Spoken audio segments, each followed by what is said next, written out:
Dokter Halodoc, Live Tanya Dokter Halodoc episode kedua. Nah, tema kita pada kali ini adalah kupas tuntas tentang long COVID. Makanya buat semua alumni COVID-19 merapat untuk nonton ya. Nah, teman-teman semua, aku mau ngomong sekali lagi nih. Tema Live Tanya Dokter Halodoc kali ini adalah kupas tuntas tentang long COVID. Makanya saya nggak akan sendiri nih hari ini untuk membahas kupas tuntas long COVID ini. Saya akan ditemenin sama Dr. M. Alfi Aulia Rahman yang akan menemani kita selama 45 menit ke depan. Hai Dr. Alfi, apa kabar? Dokter kayaknya masih di mute ya?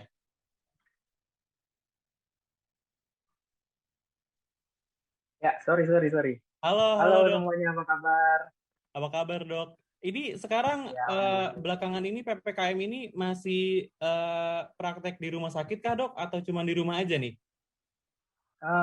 Kayaknya sih bukan kayaknya sih, memang di rumah sakit sih. Nggak ada Oh. WFH atau seperti orang-orang. Bingung juga kalau misalnya WFH kerja di rumah sakit gimana. Iya, pasiennya nggak bisa dilihat langsung ya dok? Iya, Nah, ini juga berhubungan nih sama background-nya Dokter Alfi. Mungkin banyak teman-teman yang bertanya-tanya, kenapa sih Dokter Alfi ini harus datang ke rumah sakit dan nggak bisa praktek dari rumah aja?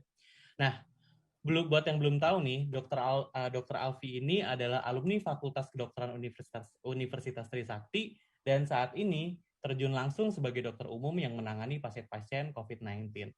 Makanya Dokter Alfi ini harus datang ke rumah sakit, nggak bisa cuma di rumah aja ya dok ya.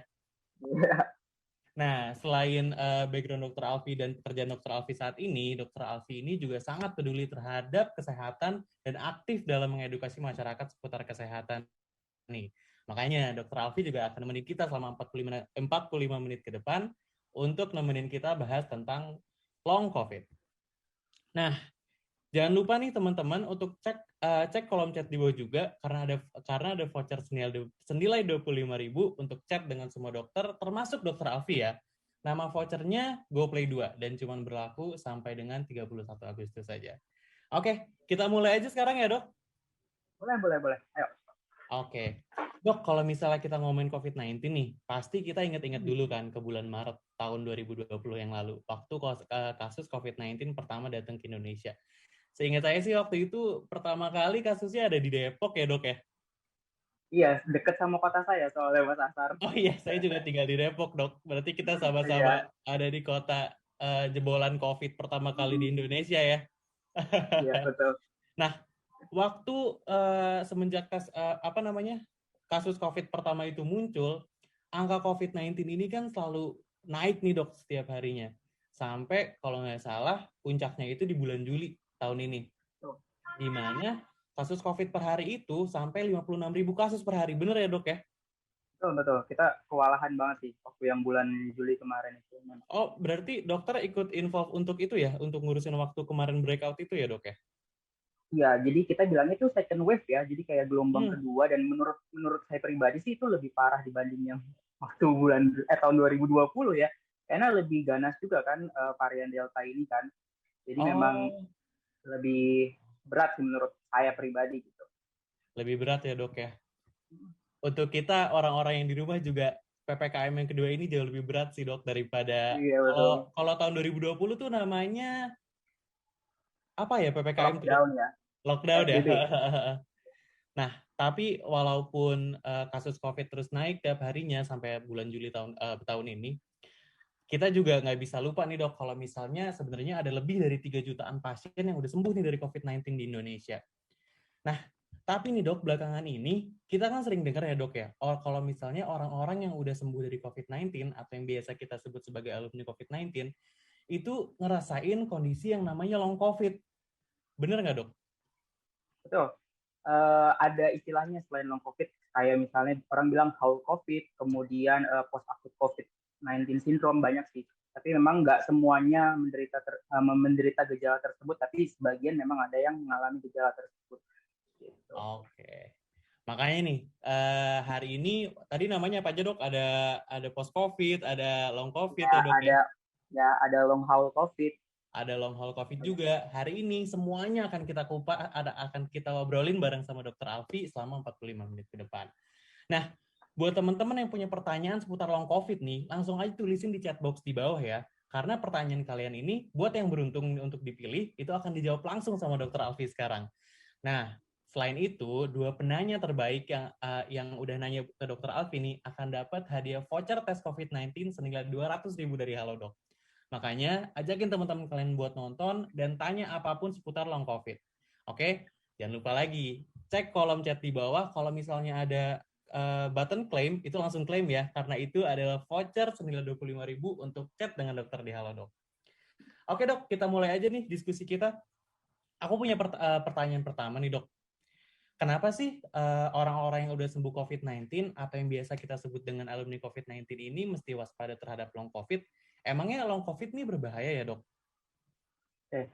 Perlu dipahami dulu ya, maksudnya definisi sebenarnya long COVID itu apa. Jadi long COVID itu adalah gejala COVID yang muncul atau bertahan setelah pasien tersebut dinyatakan sembuh dari COVID-19 ya. Tentunya ini bisa bertahan, ada yang 2 minggu, ada yang 4 minggu, ada yang berbulan-bulan bahkan, makanya dinamakan long COVID.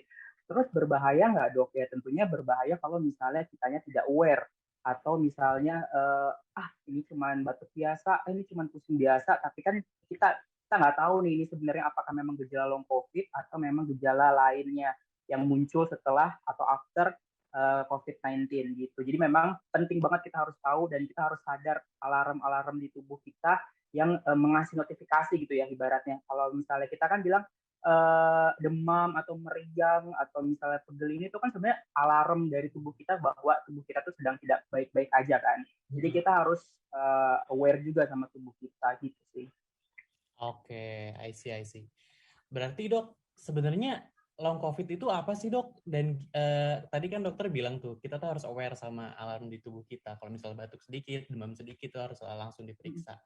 Sebenarnya ada nggak sih cara mendeteksi long COVID? Oke, selain kita harus peduli sama diri kita atau orang-orang terdekat kita ya, kita juga sebenarnya harus check up rutin atau misalnya check up berkala kalau misalnya memang kita mau memastikan tubuh kita sehat. Kalau misalnya paling simpel sih, aku sih selalu ngasih info ke pasien, coba deh cek tanda vital berkala atau misalnya cek saturasi oksigen berkala. Mungkin teman-teman juga sudah ada yang punya alat pulse oximeter ya untuk mengecek saturasi oksigen. Mungkin itu juga salah satu adalah kiat-kiat gimana sih cara kita untuk peduli sama tubuh kita dengan cek kanan darah, kemudian saturasi oksigen, suhu badan berkala, lebih ke seperti itu sih Mas Astar. Oke dok, berarti emang sebenarnya ngedeteksi long COVID tuh kurang lebih sama ya dok sama ngedeteksi gejala COVID-19. Tapi emang gejala COVID-19 itu sama ya dok ya sama gejala long COVID? Ya, jadi basicnya kan COVID ini kan viral infection ya atau infeksi virus gitu ya.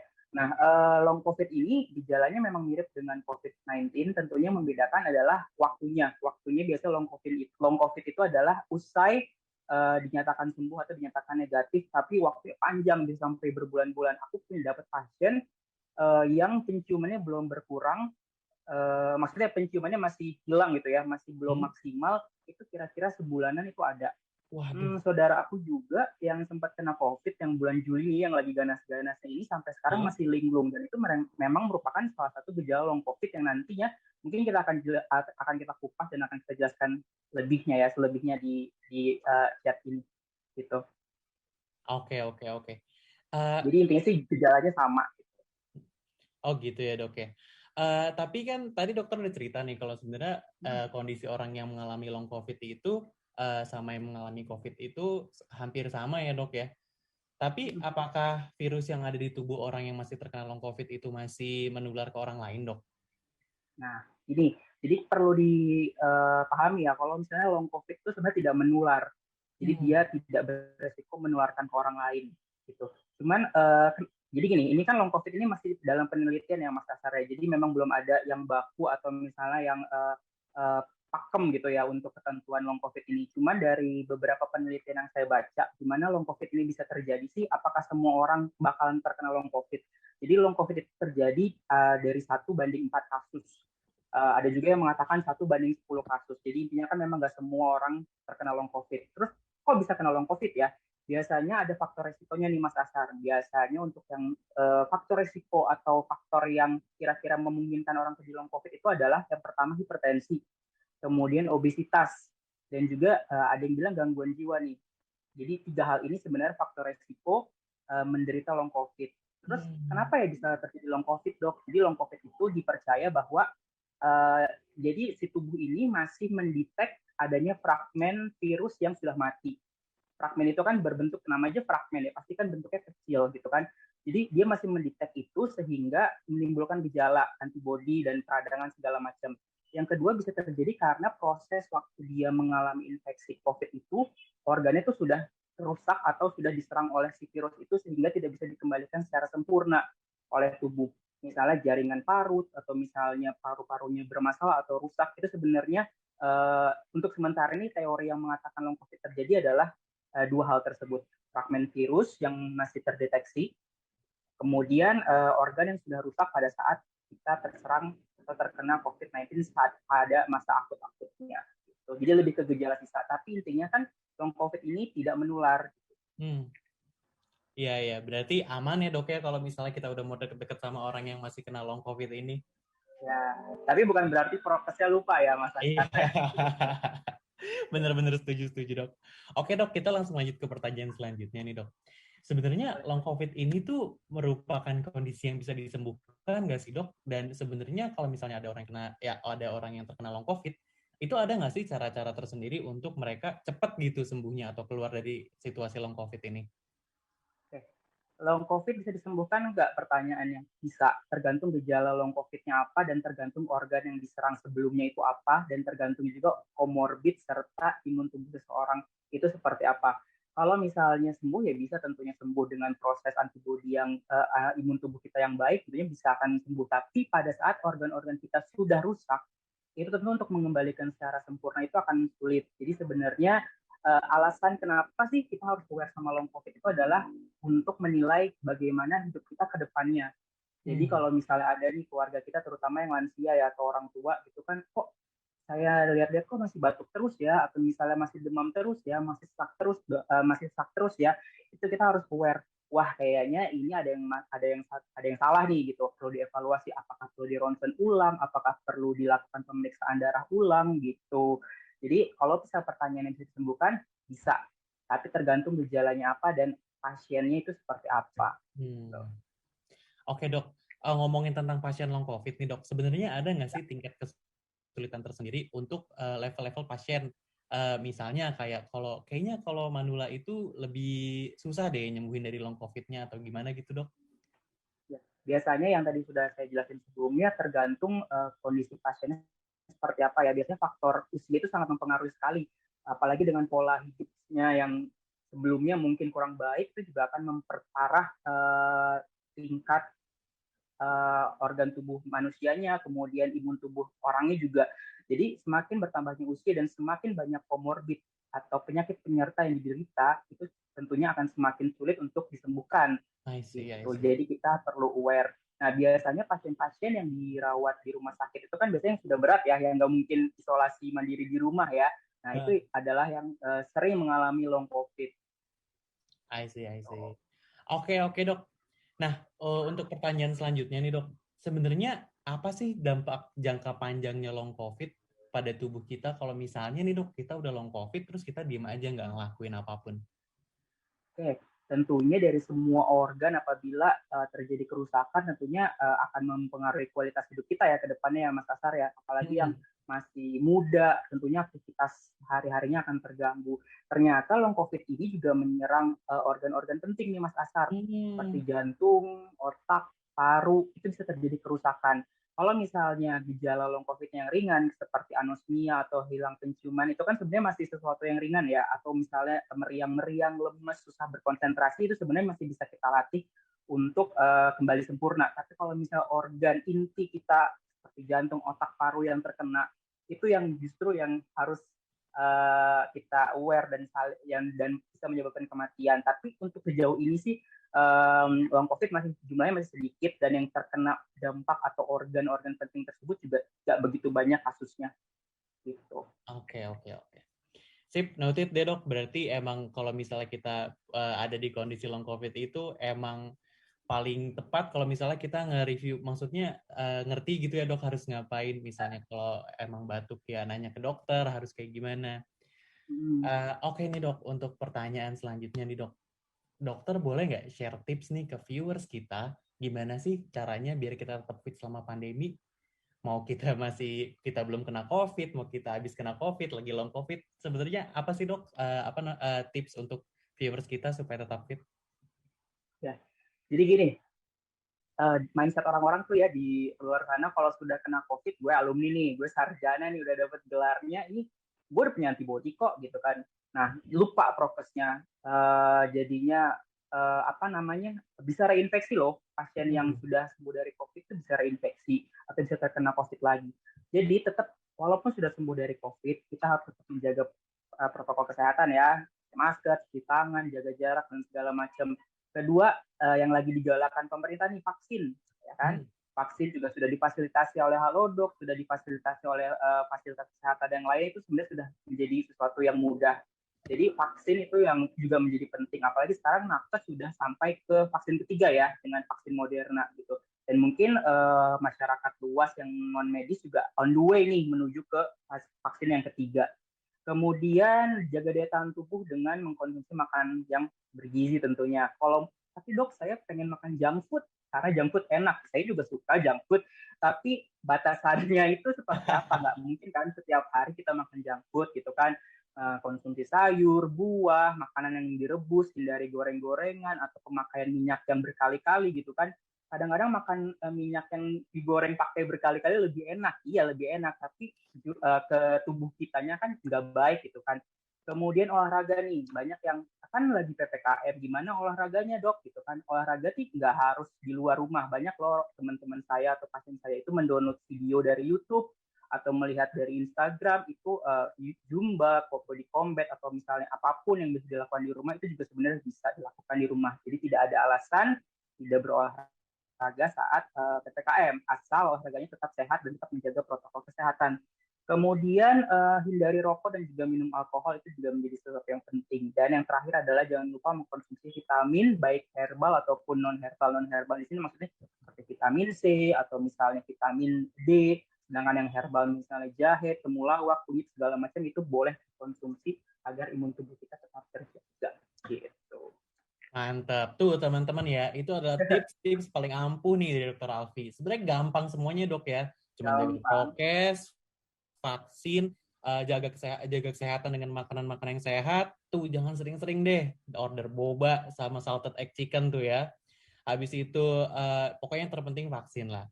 Oke? Jadi teman-teman nih, kalau misalnya tadi udah dengar tipsnya Dokter Alfi, jangan lupa ya, kalau misalnya kalian mau vaksin, kalian bisa buat janji nih lewat Halodoc. Tinggal klik aja buat janji di kolom chat di bawah.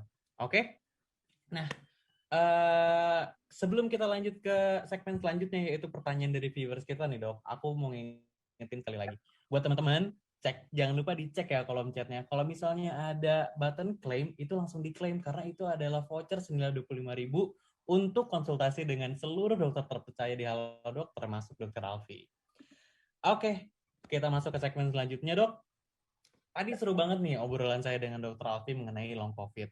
Nah, sekarang kita akan ngebacain beberapa pertanyaan terpilih dari teman-teman yang udah nulis pertanyaannya di kolom chat.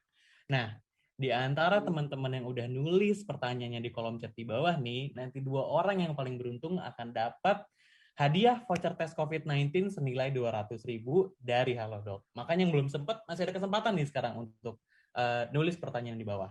Oke? Oke, kita mulai aja dari pertanyaan pertama ya dok ya. Ini pertanyaan dari Anissa Rizky. Kata Mbak Anissa Rizky, dok kira-kira untuk long COVID itu ada range usia tertentu nggak ya? Misalnya kayak, oh yang kena long COVID tuh ternyata cuma manula aja gitu. Ada nggak dok? Langsung dijawab atau dikumpulin dulu? Langsung dijawab aja dok. Oh, oke. Jadi ada range antara usia ya, range usia ya. Sebenarnya tidak ada range usia orang menderita long COVID. Anak kecil pun ada, bahkan dari kalau misalnya kita mau searching di internet juga sudah ada gejala apa aja sih long COVID yang terjadi pada anak. Dan memang long COVID itu biasanya seringnya terjadi pada lanjut usia ya, tapi tidak menutup kemungkinan semua usia pun bisa terkena long COVID. Gitu. Oke, berarti sebenarnya segala usia tuh bisa terkena long COVID ya dok ya? Bisa, Bisa. Oke, sip. Thank you dok. Itu Mbak Anissa Rizky jawabannya ya. Selanjutnya nih dari Mbak Anissa juga nih dok, tapi nggak pakai Rizky ya, jadi cuma Anissa doang nih yang sekarang. Dok, long COVID itu sebenarnya ada renggang waktu tertentunya nggak sih? Maksudnya kayak, oh kalau long COVID itu paling lama, misalnya sebulan, atau paling cepat tuh seminggu. Ada nggak dok? Oke. Semua kembali lagi ke daya tahan tubuh dan viral load atau jumlah virus dan organ yang diserang pada saat dia lagi akut-akutnya nih COVID. Biasanya long COVID itu start dari minggu kedua after dia dinyatakan sembuh. Maksudnya bertahan sampai minggu kedua setelah dia dinyatakan sembuh sampai 4 bulan pun bisa gitu. Tapi ya mungkin nggak sampai setahun ya. Berarti kalau sampai setahun itu berarti bukan dari long COVID tapi dari penyakit lainnya yang memang bukan ditimbulkan dari COVID-nya. Ada pahit juga dok ya, kalau misalnya long COVID sampai setahun ya. Sebulan aja Iya. udah berat, gimana setahun. Oke Mbak Anissa, itu jawaban dari dokter. Biasanya kisarannya adalah 2 minggu sampai 4 bulan. Tapi ada chance untuk lebih lama atau lebih cepat dari itu nggak dok? Nah, seperti yang tadi saya jelaskan bahwa long COVID ini kan masih dalam tahap penelitian ya. Untuk sementara ini sih memang masih dalam jangka paling lamanya itu yang saya dapatkan penelitian itu 4 bulan. Tapi kita belum tahu nih ke depannya memang apakah ada yang lebih lama dari itu. Gitu. Oke, noted dok. Thank you Mbak Anissa untuk pertanyaannya ya. Kita lanjut ke dia virus. Pertanyaannya adalah, dok, COVID kalau ada penyakit ISPA, efeknya akan seperti apa sih? Berarti ini lagi akut-akutnya nih ya. Mm-mm. Oke, karena sebenarnya gini, gejala COVID kan gejala ISPA. Jadi itu tidak bisa dipisahkan gitu. COVID dengan ISPA itu tidak bisa dipisahkan karena salah satu gejala COVID ya intinya adalah ISPA, infeksi saluran pernapasan atas. Tentunya kalau misalnya sebelumnya memang sudah ada riwayat uh, asma atau misalnya riwayat TBC paru atau misalnya riwayat penyakit paru seperti pneumonia, bronkitis, bronkiolitis tentunya akan lebih parah gejala COVID-nya. Tapi ingat lagi, lihat lagi nih viral load-nya, kemudian usianya, imun tubuhnya, dan komorbid sebelumnya itu seperti apa. Jadi tentunya kalau misalnya COVID dengan ISPA itu adalah satu kesatuan. Tapi kalau misalnya memang sebelumnya ada riwayat ISPA berulang, itu tentunya akan lebih parah. Gitu. Makanya kita harus rutin cek saturasi nih Mas Asar. Jadi tips yang tadi saya sebutkan bahwa harus cek saturasi oksigen dengan pulse oximeter tuh yang dijepit di jari ya atau di telunjuk untuk mengevaluasi kalau misalnya pasien saya yang rajin nih dia catat di buku nih misalnya hari Senin saturasinya kisaran berapa, hari Selasa kisaran berapa gitu kalau yang rajin gitu. Karena kan kita harus mewaspadai hipoksia ya. Orangnya sih nggak ngerasa apa-apa, ternyata kadar saturasi oksigennya itu di bawah 95. Itu sebenarnya yang agak serem. Oke, berarti emang kuncinya adalah cek saturasi oksigen yang rajin ya dok ya? Iya. Tapi Mungkin harus punya alatnya dulu, jangan yang di handphone ya. Iya bener. Susah juga ya kalau cek saturasi lewat handphone. Jadi Cek punya suhu alat pakai saturasi dulu. ditempel di handphone itu kan. Cek suhu di handphonenya ditempel gitu kan, terus keluar angkanya. Ada loh yang nanya kayak Ada gitu. kayak gitu ya dok ya? Tapi itu nggak bisa, itu nggak beneran kan dok? Maksudnya suhunya berarti nggak akurat kan? Harusnya sih enggak ya, harusnya sih enggak karena kan termometer udah diciptakan oleh orang gitu ya, itu gunanya adalah untuk mengukur suhu, handphone ya untuk berkomunikasi gitu kan. Jadi memang menurut saya sih nggak pas ya untuk mengukur termometer dengan aplikasi. Menurut saya loh ini. Oke. Ada lucu juga sih kalau handphone kita taruh-taruh di jidat gitu dok. Oke, thank you buat Mbak Dia Virus untuk pertanyaannya. Sekarang kita lanjut lagi ke pertanyaan selanjutnya dari Mbak Anindita. Mbak Anindita nih nanya dok, orang yang ada gejala COVID, orang yang ada gejala long COVID itu boleh nggak boleh olahraga yang kayak gimana sih dok? Apakah ada pantangan olahraga tertentu, misalnya nggak boleh kardio kah karena pernapasannya terganggu atau gimana? Ya balik lagi ke gejala long COVID-nya apa ya. Tentunya kita yang namanya habis sakit, olahraga apapun ya sakitnya ya, nggak cuma COVID. Itu kita harus start mulai dari yang ringan terlebih dahulu. Nggak mungkin yang biasanya nge-gym gitu kan, gue udah sembuh nih terus gue nge-gym yang angkat yang berat-berat, terus kardio yang berat-berat. Itu sebenarnya tidak baik, karena kan pemulihan tubuh itu berbeda tiap orang ya. Jadi kita harus recovery. Biasanya sih aku nyaranin untuk jalan pagi terlebih dahulu, jalan pagi atau jalan sore. Kalau misalnya orang yang punya treadmill di rumah boleh pakai treadmillnya, tapi kan nggak semua orang punya treadmill ya, jadi bisa start dengan jalan pagi, jalan sore, kemudian bersepeda, kemudian kalau misalnya mau ya ikut download senam tadi yang di YouTube atau misalnya di Google banyak kebanyakan. Nah, terus pastikan kalau misalnya kita berolahraga itu, yang terutama yang setelah usai COVID gitu ya, kita harus pastikan kita harus makan terlebih dahulu, kita harus juga minum air putihnya setelah dan before dan afternya gitu ya.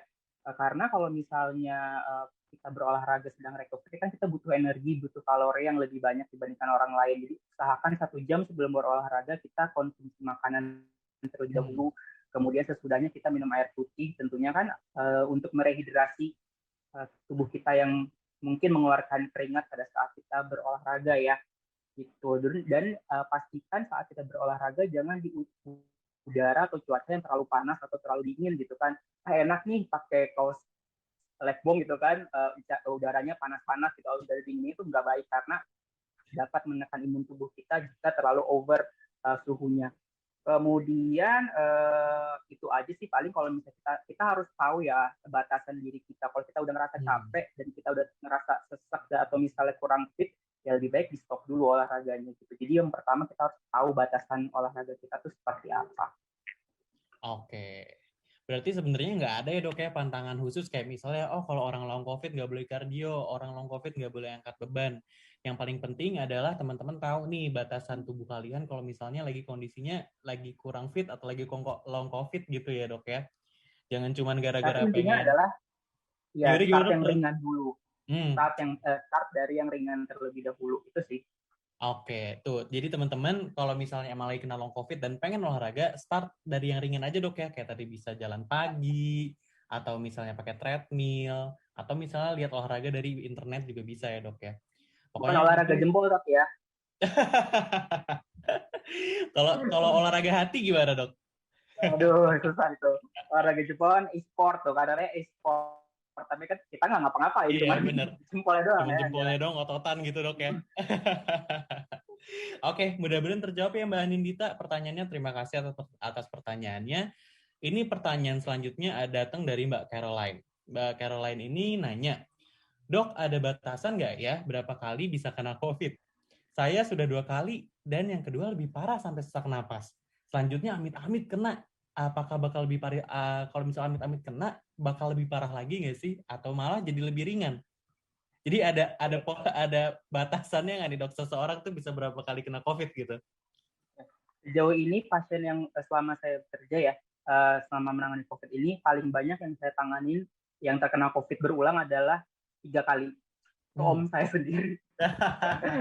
Ya, om saya itu sampai 3 kali sampai capek gitu kan di swab segala macam. Jadi sementara ini sih batasannya sih belum ditentukan seperti apa ya, tapi memang jumlah yang terbanyak yang pernah saya tangani adalah 3 kali dalam satu orang, maksudnya satu orang 3 kali dirawat dengan COVID. Gitu. Dan memang kita harus lihat dulu nih komorbidnya seperti apa. Nah, karena om saya ini ada komorbidnya, jadi tentu akan lebih rentan. Terus apakah lebih ringan? Biasanya sih karena antibodi sudah terbentuk dan juga gejala sudah ada vaksin apa segala macam, dia akan lebih ringan dibandingkan yang sebelumnya. Gitu. Tapi kalau misalnya yang varian Delta yang kemarin itu memang benar-benar berat sekali sih kalau menurut saya. Ya jadi memang semoga sih nggak ada varian-varian baru lagi ya.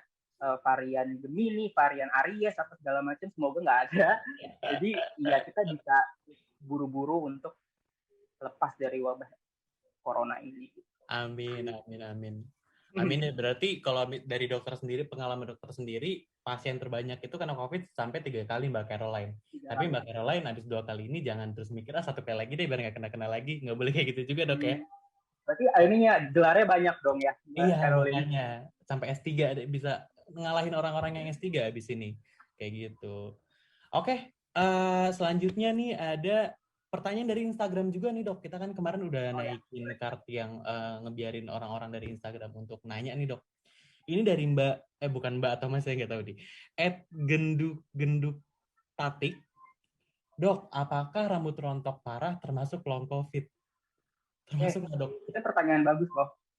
Nah, jadi semoga Mbak Genduk itu Mas atau Mbak Genduknya nonton ya. Jadi gejala rontok itu termasuk salah satu gejala long COVID.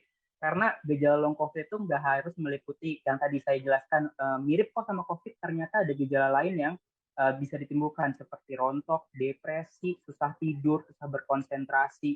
Itu termasuk long COVID. Bahkan diare pun itu juga termasuk gejala long COVID. Sebenarnya berkorelasi loh antara tidak bisa tidur, depresi, ke rambut rontok. Kalau misalnya kita belajar patofisiologi gitu ya, kalau misalnya orang yang stres, orang yang banyak mikir, itu rambutnya rontok karena dia hormon stresnya itu bisa merusak akar-akar rambut atau misal folikel rambut. Itu sebenarnya kaitannya ke situ sih.